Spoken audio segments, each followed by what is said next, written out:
Hello, everyone, and welcome to Comic Chat. This week, since we like to talk about Batman so much, we are focusing specifically on some of our favorite Batman titles this week. Your comfort food. Yes, exactly. That doesn't mean that we'll never ever talk about Batman again. We probably will. But this week, we're specifically focusing on Batman, and I think we're going to start with Alexander. Yep. So my first one is available on Hoopla, and I'm going to show you a quick panel on it. This is it's a huge collection. It's like a 400-page collection called Legends of the Dark Knight. But the two story arcs in here that I particularly love are Batman and the Monster Men and Batman and the Mad Monk. It happens almost exactly after year one, so there's no Robin. The scene that I'm sharing right now is Jim Gordon. He's still figuring out their partnership.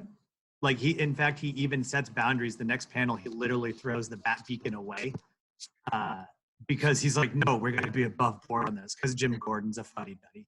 But you can see right here how tore up Batman is. So this is really early in his career. And he is, what I like about these stories, both Monster Men, which is a Hugo Strange story, and Mad Monk, which is a unique villain for that moment, is it's the first time in the comics, he deals with supernatural. Because you're talking about the world's greatest detective who is just like so smart and rational and everything. And it's the first time he has to, and he deduces pretty quickly, like there's some supernatural extra human things going on here. Mad Monk, it's not going to spoil anything really early. It's vampires. You see that in like the first 5 panels. That's nothing. And then what I like about this, and I don't know if Carrie, you notice this sometimes, is they cross-pollinate. So they keep mentioning like a guy in Metropolis to help kind of sell the weirdness of it. That everything Batman up to this point had been so grounded in reality. And then suddenly they got to point out, like, anytime it's like, could this be vampires? Like, well, there's a guy that flies and a couple hours away. Yeah, I feel like, that comes up. I feel like a lot of times, anything that's something that there's something that's totally implausible, people are like, well, there's Superman, so. And at least early on, it's a really easy explanation because this is pre-Justice League. This is at least pre kind of knowing, Ra's al Ghul getting extended life from the Lazarus pits. Right. Even Killer Croc is grounded more in like it being a scientific mutation, not a supernatural thing. But yeah, I really like these stories. It's classic. It reminds me of the animated series. I still hear Kevin Conroy as the voice in my head for Batman. Definitely. But it's nice seeing him make some rookie mistakes. Like again, he gets the tar kicked out of him in these. Right. Then, yeah, there's a whole period for Batman where he doesn't really know what he's doing. He's still learning how to be a superhero. He's still like adapting to supervillain tactics and general thug tactics. Like you fight henchmen differently than you fight Killer Croc, then you fight Riddler, then you fight Joker.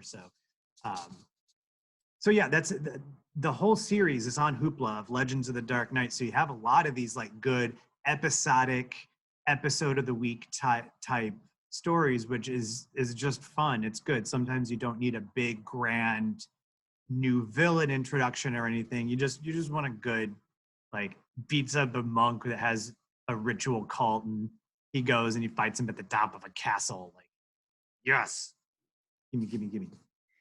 But since I am front loading with my own books because we are kind of going sequentially, then the next one is called Dark Knight, Dark City. And here I mentioned to Kara earlier off camera that I just like it when Batman sits at the Bat computer with his full suit on, but mask off, as though the suit is just his around the house pajamas. And you can see, like, I'll go one panel over. He's fighting the Riddler on this one, but even the Riddler's henchmen notice that the Riddler's kind of unhinged in this one. Isn't his standard like almost honorable self? And you can see this is an early comic, so they hadn't quite had some fun with him, with Enigma yet. But it's another neat story. It's got a little bit of supernatural stuff to it, and it's kind of unresolved at the end. But I just thought it was a neat mystery. It was neat to see how it unfolded. It was a kind of just a straight up classic detective comic. And this one is a standalone on Hoopla that you can get. I do find it unfortunately strange that some of this is in really small script. Oh, yeah. Let me turn on, because one thing that you can do in Hoopla is you can get a magnifying glass. And I don't know how many of you out there are practiced in reading cursive. I have not in a while, but yeah, pretty small print, and it's script. So it got a little. And this was like the 80s that this was published, right? Yep. Yep. This was an early one. Yeah. So they assumed that people would be reading cursive, you know. And this leads almost directly into the first Robin, because right at the end of it, you see a flyer for the circus and the Flying Graysons. And so if you know Batman, you know exactly what's coming. Exactly. And here, I will stop sharing so you can see my face. But yep, those are the two that I was into. So that like leads directly into our next one, which is Dark Victory. And this was written much later. So it's kind of like a moment where they said, let's go back and tell this story in the timeline. And you can tell just because of the art, it's a lot darker. You really get that sense of like insomnia, I feel like, when you read this. This is the sequel to one I talked about earlier, The Long Halloween. So in The Long Halloween is kind of like a origin story for Two-Face. And this is the sequel. So this deals with the aftermath of all of that stuff that happened to make Two-Face become Two-Face. So it deals with some of like his need for vengeance, and they're the five families, like the five mob families, are still like at each other's throats, and then the villains are also thrown in there too.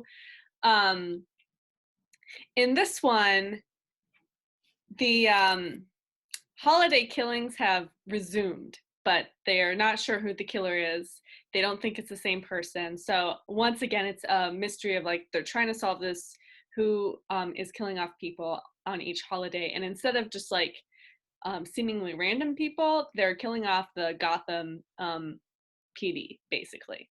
And they think that it's people who are related to Two-Face or Harvey Dent in some way. And so this is just like Batman has to figure out this like kind of web of tangled motives, and he really doesn't want to believe that Two-Face has anything to do with it. And then in addition to that, you can see here also on the cover, we have Robin. So near the second half of the book, we get Robin's origin story too. And what I really like about this is the way that they parallel it with Bruce when after his parents died, and Robin after his parents died, kind of being alone in the mansion. And we get to see how he comes to want to be Robin, and actually chooses his own costume. It's not Batman who chooses to put him in red, yellow, and green. Is this Dick Grayson? Yes, this is the first Robin, Dick Grayson. So we see, you know, the death of his parents in this one is too, the Flying Graysons. Yeah, so I would highly recommend this. I really enjoyed reading it a lot. But for those of you at home, I asked because there's also Jason Todd and there's also Damian Wayne. Yeah, and that takes us into this next one, which was written in the 80s. So we have the comic strip style here, but this is A Death in the Family, which is kind of like an iconic book about the death of the second Robin, who is Jason Todd. After Dick Grayson, the first Robin, he kind of grows up, wants to become his own superhero.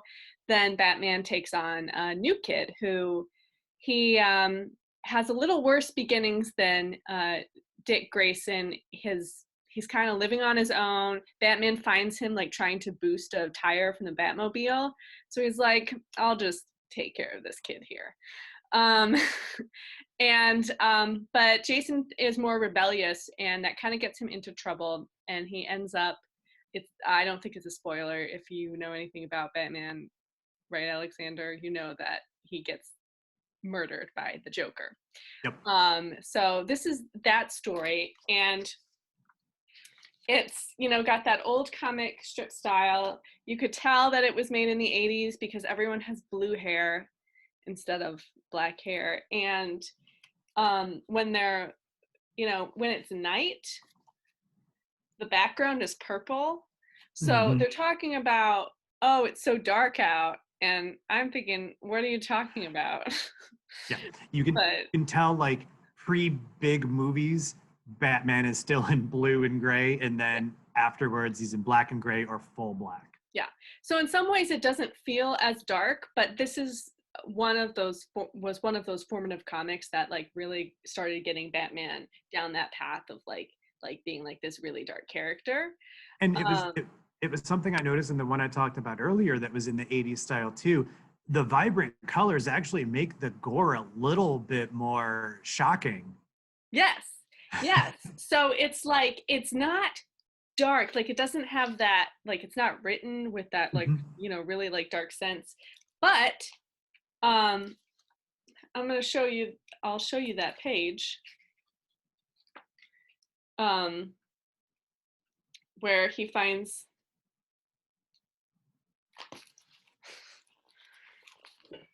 can you see that? Like, just like the way that they do like the blood dripping down, it's like, oh my gosh. So in some ways it's like more shocking, but overall like the tone isn't very dark. And then one thing that's also really interesting about this is that readers got to choose if Robin was going to live or die. So this has that number that you had to call. You could call one number or the other to say, yes, I want him to live, and or no, I want him to die. And yeah, I guess they really didn't like him. So there's. Does the number still work? I did not try it. But it says these numbers will work only in the USA and Canada between the following hours of September 15th and September 16th. So, you know, 1988. So I doubt it. Yeah. And then also in this is A Lonely Place of Dying, which is the comic in which the next Robin comes on board, Tim Drake, because he notices Batman's like gone off. I always forget about Tim Drake. He's my favorite. Of course he is, the one that I forget about. He deduces that Batman is Bruce Wayne and that Dick Grayson is Nightwing and used to be Robin, because he was at that circus performance where the Graysons were killed. So he like becomes obsessed with Batman and then notices that he's kind of gone off the rails after like the second Robin died, and decides that he's got to get Nightwing to like be Robin again, and it just like takes off from there. So how many people off the top of your head have deduced that Bruce Wayne is Batman? I know the Riddler in like multiple universes has done it. I don't know, because sometimes there are these illusions where people, you know, the characters are like, does this person know, or are they, you know, like maybe Jim Gordon knows, maybe he doesn't. I'm not sure. Like, I'm trying to remember what the modern arc was where the Riddler deduced it, but the Riddler was also like kind of being on the verge of being a good guy in this. Was that Hush? I think so. Okay. Which you were also almost going to talk about this time. Well, we'll save it for another one. Yeah. Anyway, I just always find it funny seeing how they circumvent that whole thing, like in the animated series where I think Dick Grayson shows up as Bruce Wayne one time than when Batman's talking to Jim Gordon. And also in the animated series, I think there's one where Robin has to like deal with everything in Gotham because Bruce Wayne is like not there, and Superman comes along and he's like, well, I can be Batman for a little while. So Oh God, imagine the henchmen or all just the random like basic thugs getting the tar kicked out of them by Superman yeah, having to super pull his punches as Batman. yeah, Actually, that would probably be great for Batman if he just showed up and like took some bullets and Supes just stood there, just all Supes, and then suddenly everyone thinks like, okay, Batman's got Superman powers, guys. Let's stop for a year. yeah. Oh, yeah. Yeah, what's stopping Superman from just dropping by Gotham every Friday or something? I don't know. I don't know. Well, Newspaper deadlines, I guess. you can have too much of Batman, I Nope. guess. And since we need a question for the day, guys, what's your favorite Batman story? Who's your favorite Batman villain? Comments as always down below the video. Yes. Um, and we will see you next time for our next comic chat. I believe it's February. It's going to be Black History Month, so it's going to be Black creators, Black focused. Doesn't even Characters. have to be. Yeah, it doesn't even have to be superheroes now that because now that we're out of the Batman realm, we can do super good realistic ones, autobiographical ones. Hmm. We have so many good ones to choose from. So we will see you in a month. All right. Bye, Bye. guys.